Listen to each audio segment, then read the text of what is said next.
Assalamualaikum students, my name is Abdullah Sir Rajput and you guys are watching my YouTube channel AK Education।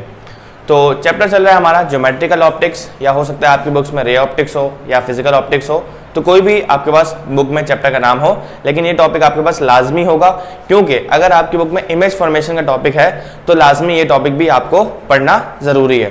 तो according to the title of the video हमारे पास topic क्या है? Rules for image formation. यानी कि आज हम लोगों ने इमेज को फॉर्म नहीं करना, बल्कि हम लोगों ने वो रूल्स पढ़ने हैं, या आप ये कह लो कि लाइट जो रास्ते कवर करती है ना, वो रास्ते क्या होते हैं, उनको हमने रूल्स बना दिया। अब वो रूल्स पढ़ने हैं हमने। क्यों पढ़ने हैं? क्योंकि हमने इमेज फॉर्म करनी है, और जब भी आपको इमेज फॉर्म करनी होती है तो उससे पहले आपको रूल पढ़ने लाजमी होते हैं कि लाइट जब ये रास्ता अख्तियार करेगी तो क्या होगा, अगर लाइट ये रास्ता अख्तियार करेगी तो क्या होगा। सही है, तो चलते हैं। हमारे पास टॉपिक है रूल्स फॉर इमेज फॉर्मेशन, और साइड पे आप ये भी लिख लोगे फॉर स्फेरिकल मिरर्स। हम पढ़ किसके लिए रहे हैं? हम पढ़ रहे हैं फॉर स्फेरिकल मिरर्स के लिए। सही है, तो दो किस्म के मिरर्स हम लोग डिस्कस कर चुके हैं। एक हमारे पास आता है कॉनकेव मिरर और दूसरा कॉन्वेक्स मिरर। तो जल्दी से रिवाइज कर लेते हैं कि इन दोनों में फर्क क्या होता है।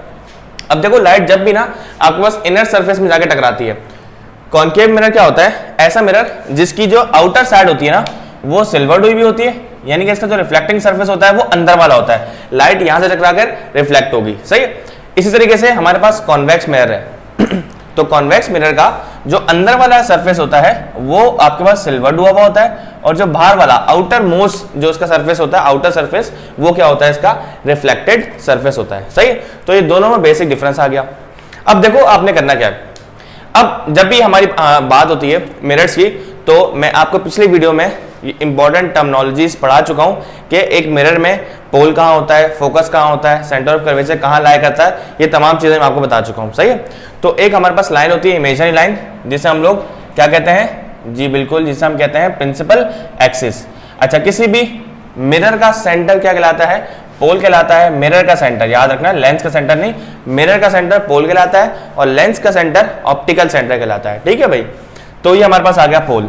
ये इमेजिनरी लाइन जो मैंने यहाँ पे ड्रॉ की है, ये क्या है? ये है मेरे पास प्रिंसिपल एक्सिस।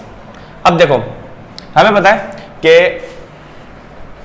ये जो आपके पास मिरर है ना, ये जिस स्फेयर से बन के आया है, वो उस स्फेयर का जो सेंटर होगा वो क्या कहलाता है? Centre of curvature. सही है, जिस कर्वेचर से मिलके बना है, उस कर्वेचर का जो सेंटर होगा वो क्या कहलाएगा? सी, यानी कि सेंटर ऑफ कर्वेचर। इसी तरीके से सेंटर ऑफ कर्वेचर और पोल, इनके दरमियान में भी एक पॉइंट लाया करता है जिसे हम लोग बोलते हैं फोकस। लास्ट वीडियो में हम लोगों ने डिटेल में डिस्कस कर चुके हैं। सही है, अच्छा, आप करना क्या है? देखो, लाइट या तो फोकस से आएगी, या लाइट ऐसे आएगी, या फोकस से आएगी, या सेंटर ऑफ कर्वेचर से आ रही होगी, या लाइट पोल से टकरा रही होगी। इसके अलावा कोई पॉसिबिलिटी नहीं है। सेम काम वहां पर भी होगा। देखो, हमारे पास जो कॉन्वेक्स मिरर होता है ना, इसका रिफ्लेक्टिंग सरफेस ये वाला है, लेकिन अगर आप देखो तो स्फेयर कंप्लीट कहां हो रहा है? उस तरफ, यानी स्फेयर ऐसे कंप्लीट होगा, ऐसे। जब स्फेयर ऐसे कंप्लीट होगा, इसका मतलब इसका जो फोकस होगा वो यहां पर कहीं पे होगा, एफ, और इसका सेंटर ऑफ कर्वेचर कहां होगा? यहां पे कहीं होगा। और ये आ गई हमारे पास वो इमेजिनरी लाइन जिसे हम लोग क्या बोलते हैं? Principal axis.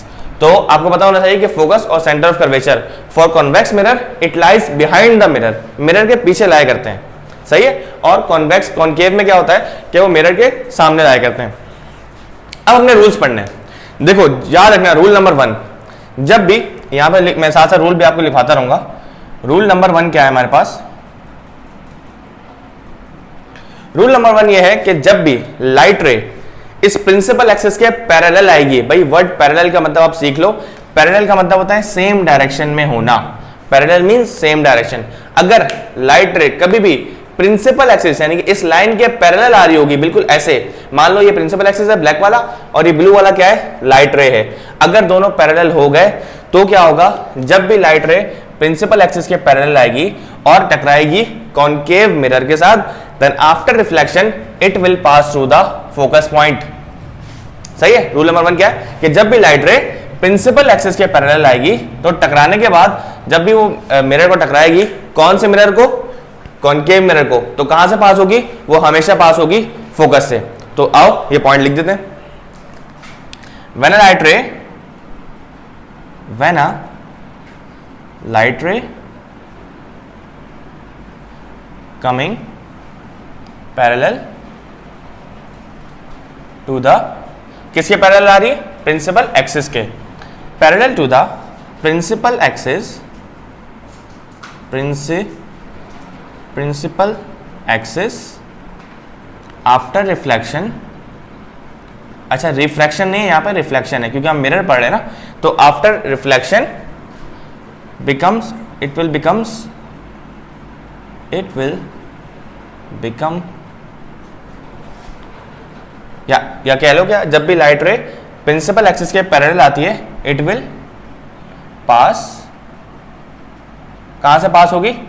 Through the focus. It will pass through the focus. सही, फोकस बोल लो, प्रिंसिपल फोकस बोल लो या फोकल पॉइंट बोल लो। सही है। तो हम लोगों ने केस नंबर 1 यानी कि रूल नंबर 1 हम लोगों ने पढ़ लिया फॉर कॉनकेव मिरर। अब बात आती है कॉन्वेक्स मिरर की। देखो कॉन्वेक्स मिरर में ना आपके पास ना लाइट रे हमेशा अपेयर्स टू मीट होती है, या कह लो कि अपेयर्स टू डाइवर्ज होती है।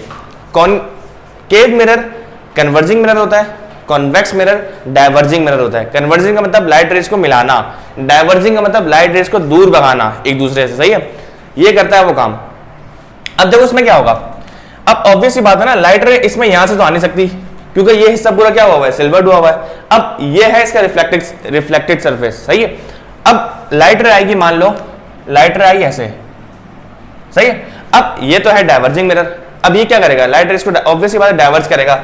जब लाइट रेस को ऐसे डाइवर्ज करेगा इस तरफ ना, तो जब उसको आप पीछे मिलाओगे ना, ये देखो लाइट रे यहां से आई और इसने क्या कर दिया? डाइवर्ज कर दिया। तो पीछे मिलाने पर आपको ये देखो फोकस से मिलता हुआ नजर आएगा। ये फोकस पॉइंट है आपका। तो जब इसको बैकवर्ड आप मिलाओगे ना, तो कहां मिलेगा? फोकस से मिलेगा। यानी कि ऐसा लगेगा कि लाइट रे जो है वो फोकस से निकल रही है, लेकिन असल में ऐसा होगा नहीं, क्योंकि लाइट रे जो है ना वो ऑब्वियस सी बात है, ये आपके पास मिरर है, ये कोई लेंस नहीं है जो लाइट रेस में से पास हो जाएगी। तो मिरर में से लाइट पास नहीं हो सकती, मिरर लाइट को सिर्फ रिफ्लेक्ट कर सकता है। तो लाइट जब इसे टकराएंगी तो वो डाइवर्ज होंगी। पीछे मिलाने पर पता ये चलेगा कि ऐसा लगेगा कि वो कहां मिल रही है? फोकस में मिल रही है। तो when light rays are parallel to the principal axis in the case of convex mirror, after reflection it appears to diverge from focus।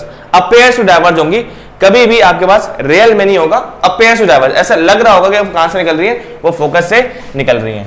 तो इस लाइन को भी हम लिख देते हैं कि रूल नंबर 1 है हमारे पास for convex mirror. Rule number 1 क्या है? Rule, a light ray coming parallel to the principal axis after reflection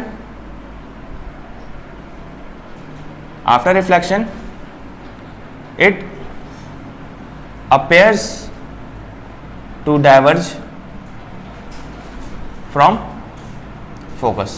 ऐसा लगेगा वो कहां से निकल रही है?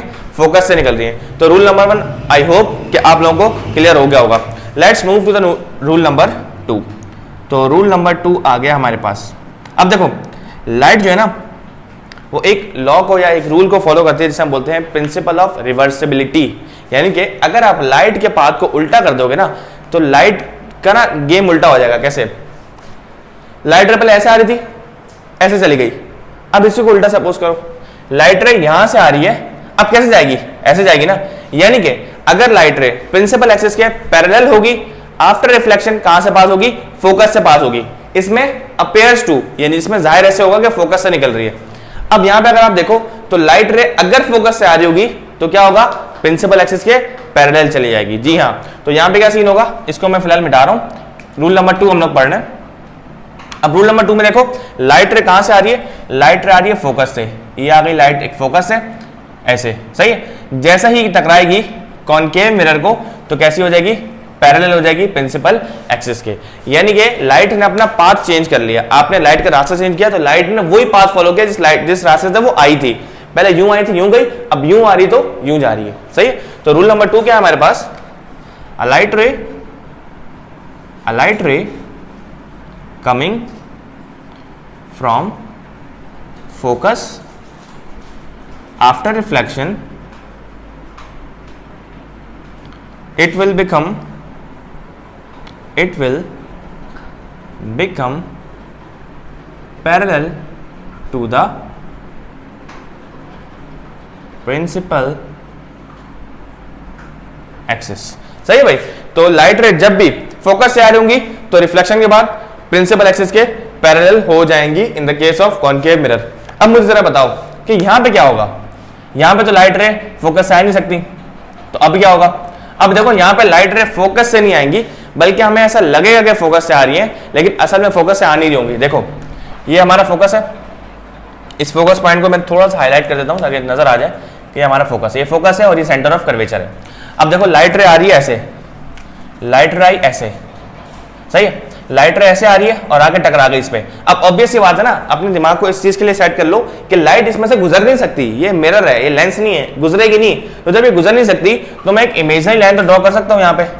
अब देखो इमेजिनरी लाइन जो है वो कहां से मिल रही है, फोकस से। इसका मतलब light appears to coming from focus, ऐसा लग रहा है कि वो फोकस से आ रही है, और जब टकराएगी कॉनकेव कॉन्वेक्स मिरर को तो कैसी हो जाएगी, बिल्कुल पैरेलल हो जाएगी प्रिंसिपल एक्सिस के।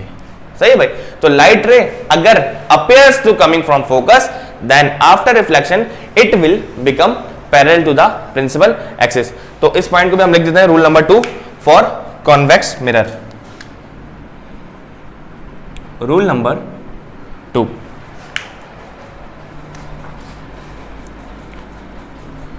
a light ray डायरेक्टेड, अच्छा मैं यहां पे देखो वर्ड यूज कर रहा हूं डायरेक्टेड टुवर्ड्स। देखो डायरेक्टेड टुवर्ड्स क्या है, फोकस की तरफ डायरेक्ट करिए ना, तो मैं यहां पे लाइन लिख रहा हूं a light ray directed towards focus. मैंने ये नहीं लिखा कि फोकस से आ रही है, मैंने कहा डायरेक्टेड टुवर्ड्स फोकस, फोकस की तरफ डायरेक्ट कर रही है वो, यानी उनका एरो जो है वो कहां है, फोकस की तरफ है। a light ray directed towards focus after reflection it will become parallel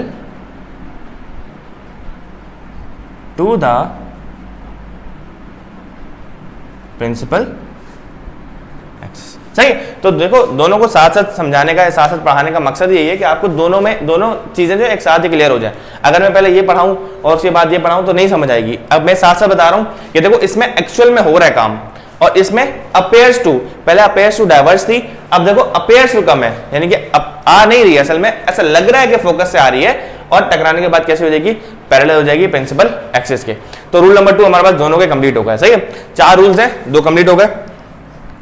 तो रूल नंबर 3 हम देख लेते हैं। रूल नंबर 3, देखो रूल नंबर 3 बहुत आसान है।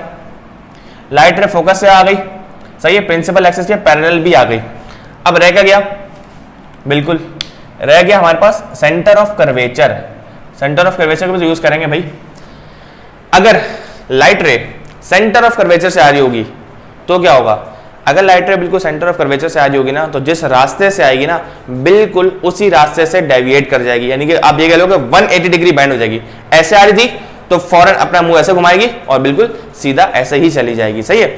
अगर light ray centre of curvature से आ रही है तो कैसी हो जाएगी, जिस रास्ते से आ रही है उसी रास्ते पर वापस चली जाएगी, यानी कि 180 डिग्री जो है वो बेंड हो जाएगी, डेविएट हो जाएगी। तो इस पॉइंट को हम पहले समझ लेते हैं, यहाँ पे बना लेते हैं, देन उसके बाद हम लिखेंगे। सही है।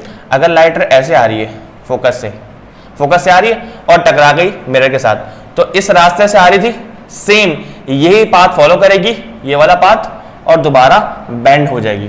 तो इसको हम कैसे लिखेंगे, रूल नंबर 3 क्या है हमारे पास, लाइट रे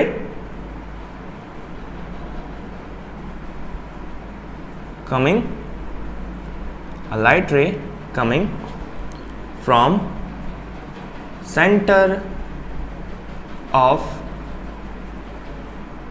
curvature after reflection, या अब ये कह लो कि if a light ray coming from center of curvature is reflected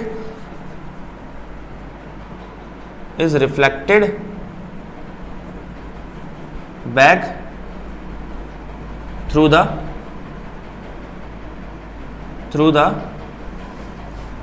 same path। तो अगर light ray coming from centre of curvature, अगर light ray centre of curvature से आ रही है, इज रिफ्लेक्टेड बैक, तो वो रिफ्लेक्ट बैक हो जाएगी थ्रू, यू नहीं लिखा यहाँ पे, थ्रू द सेम पाथ। तो जिस रास्ते से आ रही थी उसी रास्ते से सेम क्या हो जाएगी, रिफ्लेक्ट बैक हो जाएगी। अब इस केस में अगर आप देखो तो अब देखो इसमें light ray centre of curvature तो आ नहीं सकती, सवाल ही पैदा नहीं होता। अब क्या होगा इसमें, अब इसमें होगा ये कि अगर आपके पास लाइट रे कुछ ऐसे आ रही हो, उसको मैं मिटा रहा हूं, यहाँ पे लाइट रे कुछ ऐसे आ रही हो कि हमें लग रहा है सॉरी, हमें लग रहा है कि ये आ रही है लाइट रे, ये आ रही लाइट रे, सही है। इसको अगर मैं पीछे मिलाऊं, बैकवर्ड मिलाऊं, तो ये कहाँ आ रही है, सेंटर ऑफ कर्वेचर पे। इसको मैं मिटा रहा हूं, पीछे मिलाने पे सेंटर ऑफ कर्वेचर से आ रही है। अब देखो दोबारा ये सुन लो कि गुजर नहीं सकती इसमें से, क्योंकि ये मिरर है, तो मिरर में से गुजरेगी नहीं। जिस रास्ते से आ रही होगी ना, आपको लग रहा होगा कि appears to coming from centre of curvature है, सेंटर ऑफ कर्वेचर की तरफ पॉइंट तो कर रही है लेकिन आ नहीं रही, क्योंकि बीच में क्या आ गया, बीच में आ गया मिरर। तो जिस रास्ते से आ रही थी ना, सेम उसे वही रास्ता कवर करके क्या हो जाएगी, रिफ्लेक्ट बैक हो जाएगी। तो rule number 3 for convex mirror, rule number 3, a light ray directed